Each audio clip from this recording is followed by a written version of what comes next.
When you hear Sparta, what comes to mind? Muscled warriors in capes, slow-motion battles, and the cry of "This is Sparta" echoing through Hollywood soundstages. Thanks to popular culture, especially the film 300, our image of Spartans is larger than life. But what if the truth was even more compelling? The real Spartans weren't just fighters. They were farmers, lawmakers, strategists, and citizens of one of the most disciplined and brutal societies in history. The myths are entertaining, sure, but the reality? It's deeper, grittier, and more human. Let's go beyond the movie screen and uncover the truth about who the Spartans really were. The warrior cult, more than just muscle. The Spartan warrior is legend, but the truth about Sparta's warriors is more nuanced than the comic book versions. Yes, Spartans were formidable on the battlefield, but they were also the product of a harsh, highly structured system designed not just to make warriors, but to shape every Spartan citizen from birth. It all began with the agoge, Sparta's infamous education and training system. At the age of 7, boys were taken from their families and placed in state-run military camps. There, they were taught to fight, to endure pain, and above all, to obey. They went barefoot, often hungry, and learned to steal food, not for mischief, but as a test of cunning. If caught, the punishment wasn't for the theft, but for getting caught. Discipline mattered more than the act. The agoge wasn't about strength alone. It was about unity, silence, and sharp instinct. Boys were taught to speak only when necessary, and then with precision and wit. Spartans prized the laconic phrase, short, cutting, and wise. When Philip II of Macedon sent a message to Sparta saying, "If I invade Laconia, I shall turn you out," the Spartans replied with one word: if. Training escalated with age. At 12, boys entered more intense phases: wrestling, combat drills, and endurance trials. They slept on reeds and wore a single garment year-round. They were expected to suffer, and to do so without complaint. Spartans didn't just train to win, they trained to survive, to endure, and to hold the line. And yet, this brutal education forged more than fighters. It forged citizens. Spartan men were not allowed to engage in trade or farming. Their role was defense and decision-making. Once they reached the age of 30, they could vote in Sparta's assemblies and join the syssitia, communal mess halls where bonds of loyalty and duty were reinforced over shared meals. But here's something the movies often get wrong. The Spartans weren't invincible. They lost battles. They died. The true strength of the Spartans came not from numbers or sheer brutality, but from cohesion. They fought not as individuals, but as a living wall of shields, moving with terrifying precision. At Thermopylae, the battle that inspired 300, the Spartans held off a vastly larger Persian force. But they weren't alone. In fact, there were around 7,000 Greeks at the start of the battle, including Thespians, Thebans, and others. The famous 300 Spartans stayed behind as a rearguard, led by King Leonidas, and they died to buy time. Their courage was real, their sacrifice extraordinary, but their story often simplified. Spartan warfare was not about flashy charges. It was about the phalanx, a tight formation where each hoplite shield protected the man to his left. Success depended on trust, timing, and relentless drill. The goal wasn't glory, it was order. The Spartan soldier was a cog in a greater machine, a machine designed to hold the line no matter the cost. They trained for war, yes, but also for what war meant. It was civic duty, a path to honor, and a way to maintain the delicate balance of their society, which relied on keeping a much larger enslaved population, the helots, in check. And we'll get to that. But for now, know this: the Spartan warrior wasn't born in fire. He was built by the state, sculpted in silence, and feared not for his rage, but for his control. These were warriors, yes, but more than muscle. They were living weapons, tempered by tradition, trained by pain, and held together by a code of purpose that stretched beyond the battlefield. Society and sacrifice. Life in Sparta. Sparta wasn't just a city of warriors. It was a society built entirely around the needs of war. Every aspect of Spartan life, from how the children were raised to how meals were eaten, was shaped by the state's mission: to remain strong, disciplined, and ready to defend itself at all times. At the center of this structure was a stark division between classes. The full citizens of Sparta were known as Spartiates. These were the elite warrior caste, landowning males who completed the agoge and could vote, fight, and dine in communal mess halls. But they were never the majority. Below them were the perioikoi, free, non-citizen inhabitants of Sparta's surrounding lands. They handled trade, crafted armor and weapons, and served in auxiliary roles. And beneath them all were the helots, the state-owned serfs who worked the land. The helots vastly outnumbered the Spartiate population. Some estimates suggest a ratio of 7 to 1 or more. They were Messenian Greeks originally conquered by Sparta, and their forced labor kept the Spartan economy running. The helots farmed, harvested, and produced food that sustained the warrior class. But this wasn't passive servitude. The helots were always on the edge of revolt, and Sparta ruled them through fear.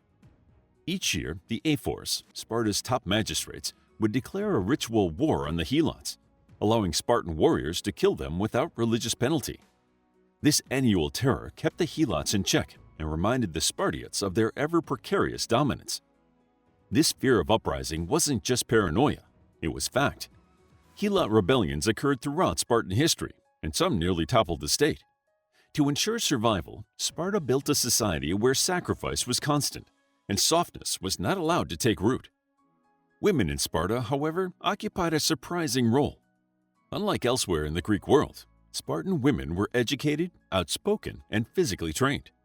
They didn't fight, but they were expected to be strong, healthy, and capable of raising future warriors. Spartan women could own and inherit land, a rare freedom in ancient Greece. They also played a key role in maintaining Spartan values, pushing their sons to embrace courage and pushing the state to honor sacrifice. Their strength was not in arms, but in steely resolve. Yet this disciplined lifestyle had consequences. Art, literature, and intellectual pursuits were secondary in Sparta. Unlike Athens, which thrived on debate and culture, Sparta valued silence and conformity. Great buildings weren't erected. Great plays weren't written. Sparta's legacy was not in philosophy, but in power. According to tradition, from birth, every child was judged by the state. Newborns were examined by elders. If the child appeared weak or deformed, they could be left to die on Mount Taygetus. This brutal form of eugenics was meant to ensure only the strongest survived. And for those who lived, every step forward in life came through the approval of the collective. Meals were communal, not private. Children were not raised by their parents, but by the state. Wealth and luxury were shunned. Even the Spartans' famously short haircuts and simple red cloaks were meant to discourage vanity and emphasize unity. Spartan society wasn't just militaristic, it was minimalist. The word Spartan in modern English, meaning austere, strict, or frugal, comes directly from their lifestyle. But for all its harshness, Spartan society had its cohesion. Every Spartan knew their place and purpose. There was pride in service. Identity came not from personal ambition, but from collective strength. Sacrifice was expected, not only on the battlefield but in everyday life. Spartans gave up individuality, comfort, and self-expression in exchange for belonging to something greater. That was the trade. That was the code. And while that code helped Sparta become the most feared military power in Greece for centuries, it also sowed the seeds of its decline. As we'll see in the next section, the reality of Sparta eventually collided with myth, and the myth, over time, grew larger than the truth. Myth versus memory, Sparta's real legacy. Sparta's legacy is one of contradiction. On one hand, we admire its discipline, bravery, and unmatched military resolve. On the other, we often forget or ignore the darker truths behind the glory. Over time, Sparta became less of a city-state and more of a symbol, molded by centuries of storytelling, propaganda, and imagination. In antiquity, even other Greeks were divided in their views of Sparta. Some admired its order. Others, especially Athenians, found its rigidness suffocating and its cruelty disturbing. Philosophers like Plato praised Sparta's emphasis on unity and education, but even he stopped short of recommending its full model. Aristotle was harsher, criticizing its inflexible system and the eventual decline in its citizen population, and that decline is critical. By the 4th century BCE, Sparta's strict social code began to crumble. As wealth started to concentrate in fewer hands, fewer Spartiates remained to defend the system. The very ideals that made Sparta strong, Rigid structure, rejection of change, and a closed society also made it brittle. When new threats and ideas emerged, Sparta could not adapt. Ironically, while Sparta faded, its legend grew. Roman elites admired Spartan austerity. Renaissance thinkers idolized its virtue. And in the modern age, movies and memes transformed the 300 Spartans at Thermopylae into mythic titans. But history shows they were real men, not comic book superheroes. Brave, yes, but also part of a larger Greek alliance. Selfless, but not unbeatable. So why does the myth persist? Because we love symbols. We crave icons of strength and courage, especially in uncertain times. The idea of 300 men holding back an empire is inspiring, regardless of context. And Hollywood knows this. Zack Snyder's 300 wasn't trying to write a history textbook. It was trying to spark adrenaline, and it succeeded. But this cinematic legacy oversimplifies Sparta's actual influence.